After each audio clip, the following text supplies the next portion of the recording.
ముల్లంగిని నేను అక్కడ మీకు ఇందాక చూపెట్టాను కదా, అది ముల్లంగి డైరెక్ట్ భూమిలో వేసింది. ఇది నేను బెడ్స్ కింద డెవలప్ చేసుకుని రైజ్ చేసుకుని దీంట్లో వేసిన ముల్లంగి. దీంట్లో వేసిన ముల్లంగి అన్నది గ్రోత్ అన్నది చక్కగా వస్తుంది, ఆకులు కూడా కలకల్లాడుతున్నాయి. అక్కడ కొన్ని ఆకులు ముడత పడతాం, అవన్నీ జరిగింది. దీంట్లో చూడండి ఒకసారి దుంప కనిపిస్తుంటుంది మీకు ఇక్కడ. ఈ దుంప అన్నది ఇంకొంచెం పెరగాలి, మంచి దీని గ్రోత్ వస్తుంది అన్నది నాకైతే నమ్మకం ఉంది దీని మీద. నేను కూడా అందరికీ సజెషన్ చేసేది ఏంటంటే కొంచెం బెడ్స్ని కొంచెం ఇట్లా మట్టేసేసుకుని ఈ హైట్లో భూమి నుంచి ఒక 6 ఇంచుల వరకు దీన్ని హైట్ లేపుకొని ఏదైనా కూడా దుంపలు వేసుకుంటే మీకు ఫలితం బాగా కనిపిస్తుంది.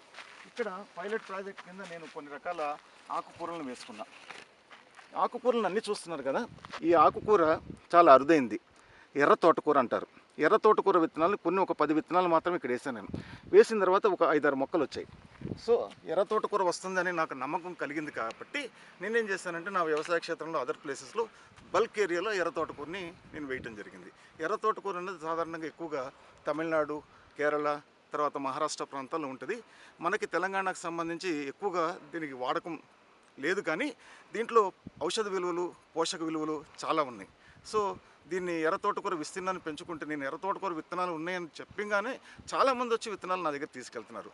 ఒక మొక్కలు నాటమే కాకుండా దేశవాళీ విత్తనాలను కూడా నేను ప్రజలకి, రైతుల నుంచి సేకరించి అందుబాటులో ఉంచుతున్నా. 27 రకాల దేశవాళీ కూరగాయల విత్తనాలు మన దగ్గర ఉంటాయి. అవి మీకు తర్వాత చూపిస్తాను నేను. Thank you sir.